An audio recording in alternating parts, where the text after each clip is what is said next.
Now, as I mentioned, so rest in peace, Captain Jim Bowers, and hopefully, and it's good that she's not in pain. She hasn't been for 10 years. Anyway, let's move on. Now, as you may have mentioned, I did say that I have autism. Now, that is something that I have been debating long and hard about whether to talk about in this video. But I do want to put it out there. I have a somewhat a mild, but still a case of Asperger's syndrome, which is a form of autism. Now, this is quite relevant. Well, my personal autism isn't relevant to what happened in the news recently, which is, and I'm not going to mention it too much because it's a case, it's not my place to, but Lee Irving, that trial looks like it's coming to a close rather, and I didn't know Lee Irving. Now, for those of you who don't know, Lee Irving was a man with learning difficulties who was murdered, I think it was around about a year and a half ago, and just today, a number of people have been arrested on his murder directly, causing or allowing his death. I think he was sedated so that he couldn't go to the police or something along those lines. Now, I don't know Lee. I didn't know Lee personally, so I am not in. I don't have any right to say, oh, I knew him as a great bloke, blah blah blah. I have a few friends that did know him, and you know what? It's good that hopefully justice has finally been done, more so for Lee's family than anything else. Because there were suspicions that it was hate crime, and now that's just happened recently. Or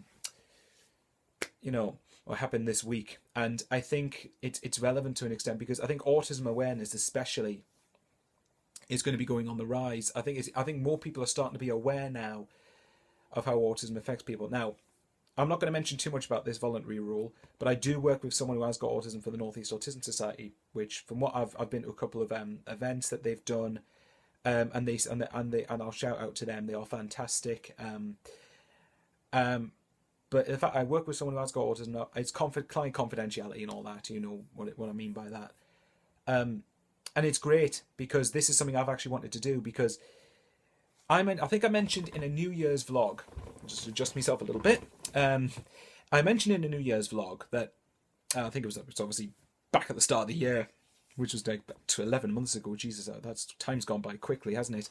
I mentioned about the fact that I think I mentioned my life by going through college and going through uni and stuff like that. Now, 10 years ago, Jesus Christ, 10 years ago, throughout my childhood, I didn't have a particularly great childhood, and I think that was in part down to my autism. I think one stereotype of autistic people is the lack of social skills or the lack of a social life, or the social environments and everything. And to me, that was applicable as a kid. Now at school, I was bullied. I was bullied at school. I've let all that go behind me, by the way, guys. This isn't out of sympathy, but I've let it go now. It's happened. And a couple of people I remember do bully me at school. They've actually gone on to make good lives for themselves, and good on them. And I mean that genuinely. But one thing I've learned that is definitely a case with people with autism is that I think one stereotype is that we tend to remember things more visually than, for example, me generally, if I'm trying to learn how to do something, I remember better when I'm shown how to do something rather than told how to do something. So now in school, I never fit in with anybody. Apart from 2 or 3 friends I was relatively close to, I did not fit in with anybody. I really wasn't close to anybody. I didn't feel I'd have anything to offer to them in terms of general conversation. I just didn't know where to start with, making friends. And it was something that was definitely, I hated school. If I'm being brutally honest, I hated school. I am very, very glad I was been out of there for 11 years. No, is it 9 years now? Jesus, I feel old. I'm definitely glad to be out of there.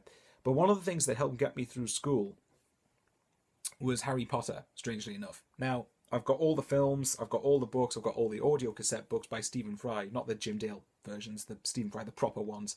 But now, some people I know say that Harry Potter's rubbish or it's just for kids. Like, no, it truly isn't. It's just, for me, one thing that helped me with Harry Potter was that it was a form of escapism to which my mind could go to Hogwarts, to go on Harry with his adventures, obviously for the earlier, more child-friendly installments, and then you obviously have the later books and the later movies. I actually remember the later books as opposed to the earlier ones. But the movie, it was since the first film, Philosopher's Stone, came out in 2001. Since then, I started following it religiously, and I'm still a big fan of it today.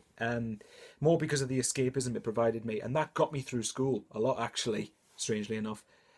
And I think it's one of the reasons now that I'm into sort of a fantasy. I'm into me alternative fiction fantasies and action stuff and stuff like that. You know, obviously, if I recognize a good movie, it's a good movie. But that's the thing. Even football, to an extent, for me, is escapism from real life.